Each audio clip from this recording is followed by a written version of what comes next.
Assalamualaikum warahmatullahi wabarakatuh. Untuk materi kita kali ini adalah tentang kapasitor dan bahan dieelektrik. Di sini juga kita nanti akan belajar energi dalam kapasitor, juga rangkaian kapasitor baik disusun secara seri atau paralel, serta contoh soal dan pembahasannya. Baik, kita awali bahwa kapasitor sering disebut sebagai kondensator, merupakan sebuah alat yang dapat menyimpan muatan listrik. Selain menyimpan muatan, kapasitor juga merupakan piranti yang berguna untuk menyimpan energi. Jenis kapasitor yang biasa digunakan adalah keping atau plat sejajar, silinder, ada juga berbentuk bola, juga kombinasi. Nah, ini gambar contoh alat kapasitor. Nah, kapasitor digunakan pada lampu kilat kamera, catur daya, cadangan energi pada komputer jika listrik mati, keyboard komputer menggunakan saklar kapasitansi. Kemampuan kapasitor ditentukan oleh kapasitansi atau kapasitas kapasitor, yaitu kemampuan kapasitor menyimpan muatan atau energi listrik. Kapasitansi disimbolkan sebagai C dengan satuan coulomb per volt yang disebut juga dengan farads. Nah, dirumuskan bahwa C itu sama dengan Q per V. C itu kapasitansi kapasitor, satuannya farad, Q muatan, satuannya coulomb, dan V beda potensial, satuannya volt. Kapasitor plat sejajar ini menggunakan dua keping atau plat logam dengan posisi sejajar. Keping atau plat terbuat dari bahan konduktor. Keping ini merupakan lapisan logam tipis yang terpisah dan terisolasi satu sama lain dengan suatu tumpukan kertas. Nah, kapasitansi kapasitor plat sejajar dapat dihitung dengan rumus C sama dengan K epsilon 0 kali A bagi D, atau jika di udara ini K-nya sama dengan 1, maka C sama dengan epsilon 0 kali A per D. Nah, ini epsilon ini artinya adalah permitivitas hampa udara. Nah, nilainya 8,85 kali 10 pangkat min 12 farad per meter. Untuk A itu luas plat, satuannya meter persegi, D jarak antar plat, satuannya meter, dan K adalah konstanta bahan dieelektrik.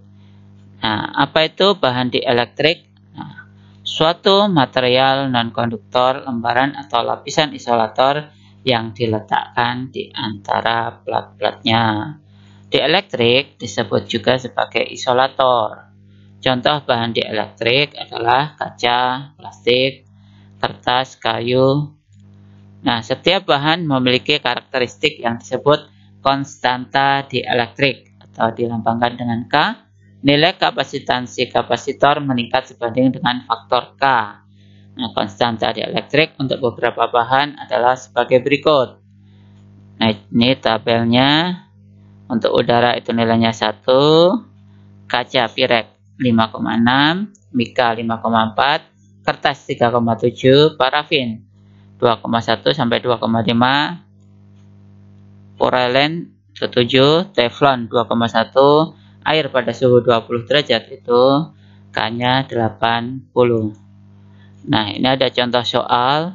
Suatu kapasitor udara 2600 picofarad dihubungkan ke baterai 9 volt. Jika sepotong pelat diletakkan antara kedua pelatnya, berapa muatan yang akan mengalir dari baterai? Jadi yang diketahui ini C 2600 kali 10 pangkat min 12 farad, kemudian V-nya 9 volt. Ditanya adalah apa? Q. Nah, dari rumus yang tadi bahwa C sama dengan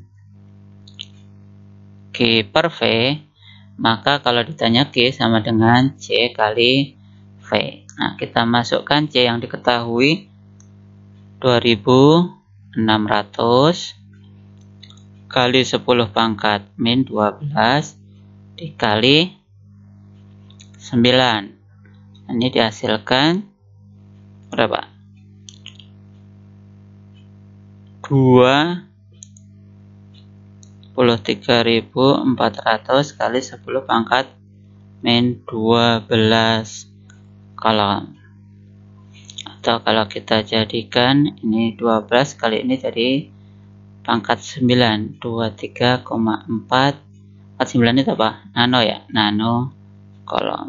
Nah, ini hasilnya. Kemudian contoh yang kedua, suatu kapasitor keping sejajar berbentuk bujur sangkar dengan sisi 10 cm. Dipisahkan pada jarak 1 mm dihubungkan dengan tegangan 12 volt. Hitung kapasitansi dan jumlah muatan yang tersimpan. Nah, diketahui bujur sangkar. Berarti luasnya apa? S kuadrat ya. S kuadrat berarti A-nya sama dengan dengan 10 cm itu 10 pangkat 10 kali 10 pangkat min 2 meter ya. Dikuadratkan, ini sama dengan berapa? 100 kali 10 pangkat min 4, berarti 10 pangkat min 2 meter persegi.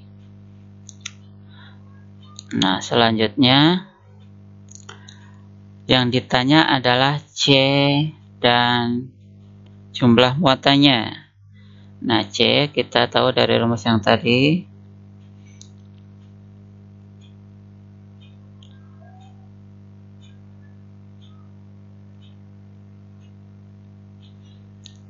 C rumusnya apa? Epsilon kali A per D. Nah, karena 1 maka pakai rumus ini. Nah, kita substitusikan nilainya 8,85 kali 10 pangkat min 12 dikali A nya 10 pangkat min 2 dibagi D nya 1 mm. Jadikan meter itu 10 pangkat min 3. Dari sini kita akan dapatkan ya, coret saja, berarti dihasilkan 8,85 kali 10 pangkat min 11 farad ya.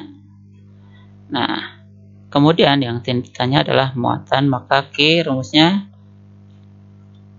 Q sama dengan C kali V. C nya sudah ketemu 8,85 kali 10 pangkat min 11 dikali V nya ini ya 12 volt. Maka 8,85 kali 12 itu hasilnya 106,2 kali 10 pangkat min 11 kolom. Selanjutnya untuk contoh analisis, suatu dielektrik dengan K24 mampu menanggung medan listrik sebesar 4 kali 10 pangkat 7 volt per meter. Katakanlah kita ingin menggunakan dielektrik ini untuk membuat kapasitor 0,1 mikrofarad yang dapat menahan beda potensial 2000 volt.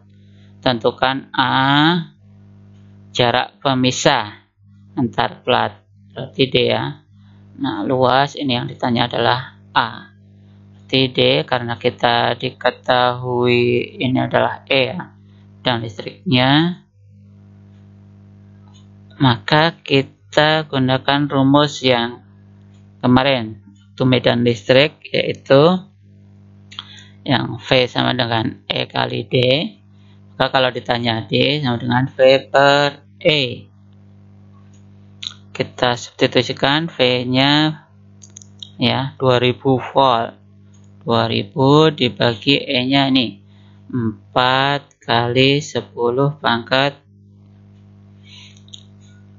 7, maka dihasilkan 5 kali 20 bagi 4 itu 5 kali 10 pangkat min 5. Ini coret 2 ya, min 5. Ini meter. Nah, sekarang yang B ditanya A. Rumusnya apa? Dari rumus yang tadi kalau ditanya A, rumus yang C sama dengan K kali epsilon kali A per D, itu maka kalau ditanya A, maka C kali D per epsilon 0 kali K ya, atau K dulu. Nah, di sini C-nya 0,1. Jadi 0,1 mikro 10 pangkat min 6 farad kali apa? D-nya ini ya tadi 5 kali 10 pangkat min 5 per epsilonnya 8,85 kali 10 pangkat min 12 kali K-nya, ini K-nya 24. Nah, maka akan didapatkan berapa? Dihitung itu 0,024, satunya apa? Meter persegi. Baik, kita lanjutkan. Kapasitor silinder terdiri dari suatu konduktor silinder kecil atau kabel dengan jari-jari A dan suatu lapisan konduktor berbentuk silinder konsentrik dengan jari-jari B, di mana jari-jari B lebih besar dari A. Ini ilustrasi gambarnya seperti ini, L, A, dan B. Nah, rumusnya akan dirumuskan C sama dengan 2Pi kali epsilon kali L per ln B per A. Contoh soalnya, suatu kabel koaksial terdiri dari kabel berjari-jari 0,5 mm dan lapisan konduktor terluar dengan jari-jari 1,5 mm. Tentukan kapasitansi persatuan panjang. Nah, nilai A-nya 0,5 dan B-nya 1,5.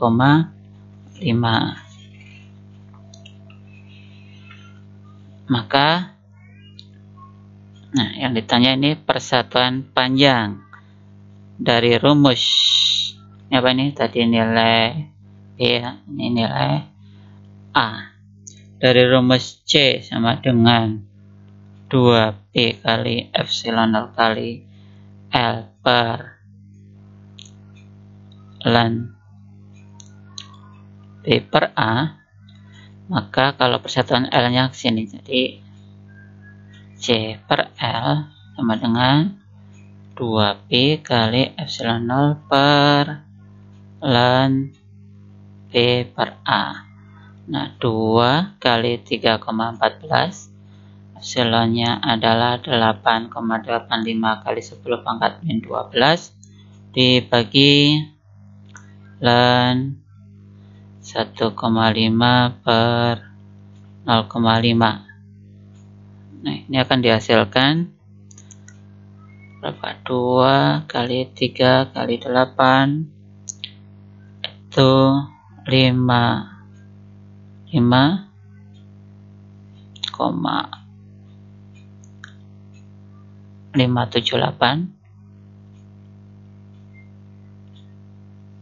kali 10 pangkat min 12 per ln ini 1,5 per 0,5 itu 3 ya. Ln 3 itu 1,0986.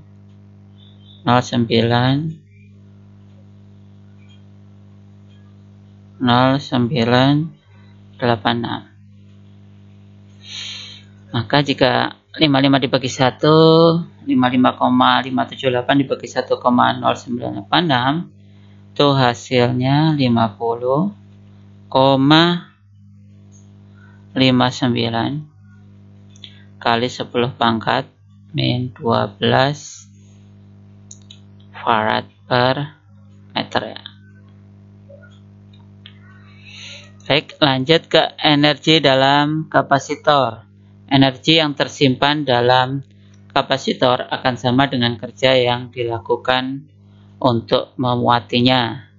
Penyimpanan muatan dalam kapasitor dapat dilakukan dengan menghubungkannya dengan baterai. Muatan dipindahkan dari satu plat ke plat lain. Muatan positif dipindahkan dari konduktor bermuatan negatif ke konduktor bermuatan positif.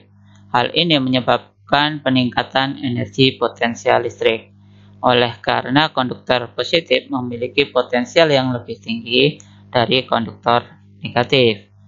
Persamaan untuk menghitung energi yang tersimpan dalam kapasitor adalah W sama dengan setengah Q kali V, atau W sama dengan setengah kali CV kuadrat, atau W sama dengan setengah kali Q kuadrat per C. Baik, langsung ke contoh soal. Sebuah lampu kilat kamera menyimpan energi dalam kapasitor 150 mikrofarad pada 200 volt. Berapa banyak energi yang tersimpan? Ini diketahui C 150 kali 10 pangkat min 6 farad. Kemudian ini nilai V, ini C. Yang tanya W, rumusnya apa W? Yang tadi karena kita diketahui C sama V, kita gunakan rumus yang W sama dengan setengah CV kuadrat. Berarti setengah kali C-nya 150 kali 10 pangkat min 6 kali V-nya 200 kuadrat. Sama dengan ini bagi 2, 75 kali 10 pangkat min 6 kali 2 kuadrat itu 4. Maka 75 kali 4 itu 300 kali 10 pangkat min 2 sama dengan 3 Joule. Baik, kita lanjutkan ke rangkaian kapasitor. Kapasitor dapat digunakan bersama-sama dengan cara merangkai atau mengkombinasikannya. Rangkaian kapasitor ini dimaksudkan untuk mendapatkan nilai kapasitansi ekuivalen yang merupakan kapasitansi tunggal yang mampu menggantikan, menyederhanakan sejumlah kapasitor dan menyimpan jumlah energi yang sama untuk beda potensial yang diberikan.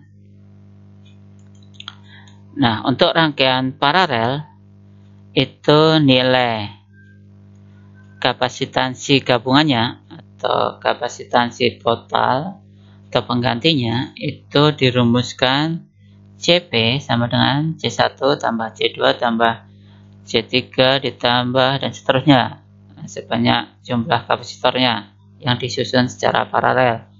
Kemudian muatan totalnya itu Q paralel itu Q1 tambah Q2 tambah Q2, atau karena rumus Q itu C kali V, berarti C1 kali V1 tambah C2 kali V2 tambah C3 kali V3 dan seterusnya. Nah, untuk beda potensial untuk rangkaian paralel itu nilainya sama. V paralel sama dengan V1 sama dengan V2 sama dengan V3 dan seterusnya. Nah, contohnya dua kapasitor, ini C1 nya 2 mikrofarad tambah 4 mikrofarad, yang C2 nya 4 mikrofarad dihubungkan dengan baterai 8 volt, ini V nya ya 18 volt. Tentukan yang pertama itu kapasitas total karena ini disusun secara paralel, CP nya, kemudian ini Q nya. Nah, baik, kita kalau paralel berarti CP sama dengan C1 tambah C2, berarti 2 mikrofarad ditambah 4 mikrofarad sama dengan 6 mikrofarad. Nah, kemudian yang ditanya adalah nilai Q ya. Nilai G karena nilai V1 itu sama dengan V2 sama dengan V 18 volt, maka G1 itu rumusnya C1 kali V1. C1 nya 2 mikro 10 pangkat min 6 kali V1 nya 18, akan dihasilkan 36 kali 10 pangkat min 6 kolom, itu sama dengan 36 mikrokolom. Kemudian Q2 nya sama dengan C2 kali V2 sama dengan C2 nya 4 ya, 4 kali 10 pangkat min 6 maaf nih, 6 kali V2 nya 18. Nah, akan dihasilkan 4 kali 18 72 kali 10 pangkat min 6 kolom atau 72 mikrokolom. Nah, baik, selanjutnya rangkaian seri. Nah, rangkaian kapasitor seri dapat menurunkan atau memperkecil kapasitansinya. Nah, kapasitansi gabungan seri mampu menggantikan kapasitor-kapasitor untuk menghasilkan muatan yang sama. Nah, ini susunan secara seri. Nah, rangkaian seri itu untuk mencari kapasitansi gabungannya, rumusnya C1 per CS sama dengan 1 per C1 tambah 1 per C2 tambah 1 per C3 dan seterusnya. Kemudian muatannya. Nah, kalau di rangkaian paralel itu yang sama beda potensialnya, untuk rangkaian seri yang sama adalah muatannya. Jadi Qp sama dengan Q1 tambah Q2 atau Qs ini ya, Q seri sama dengan Q1 tambah Q2 tambah Q3. Nah, ini sama dengan C1 kali V1, C2 kali V2. Nah, untuk beda potensial itu Vp sama dengan V1 tambah V2 tambah V3 dan seterusnya. Langsung kita ke contoh soal. Misalnya kapasitor 2 mikrofarad dan 4 mikrofarad dihubungkan seri dengan baterai 18 volt. Muatan kapasitor dan beda potensial masing-masing kapasitor berapa? Nah, ini yang ditanya adalah Q dan V.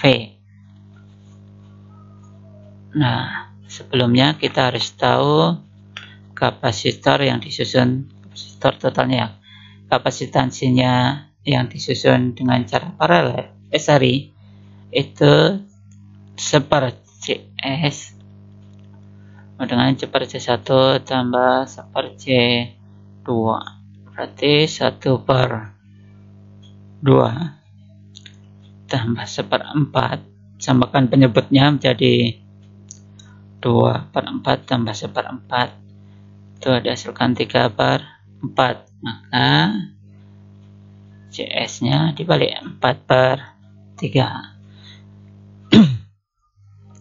Selanjutnya kita cari nilai Q nya. Nah, karena Q pada rangkaian seri itu sama, yaitu Q1 sama dengan Q2 sama dengan Q. Rumusnya apa? Q itu C total dikali V nya. Nah, C totalnya tadi sudah ketemu 4 per 3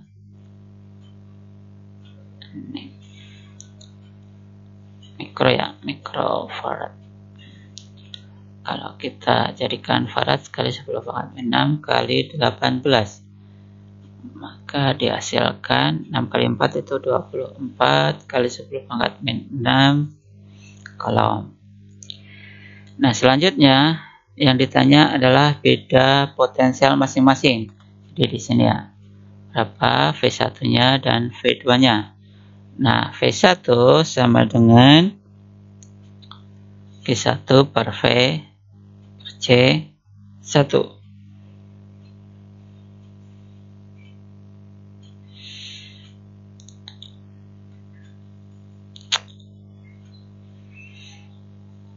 Sama dengan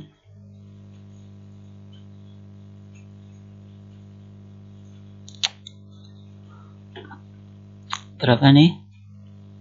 Q1 nya 2 kali 10 pangkat min 6 per 24 ya, ini 24. C1 nya 2 kali 10 pangkat min 6, maka dihasilkan 24 bagi 2 itu 12 volt. Kemudian untuk V2 nya sama dengan Q2 per C2 sama dengan 24 kali 10 pangkat min 6 per C2 nya 4 kali 10 pangkat min 6, maka 24 bagi 4 hasilnya adalah 6 volt. Baik, cukup sampai di sini. Semoga bisa difahami. Saya akhiri. Wassalamualaikum warahmatullahi wabarakatuh.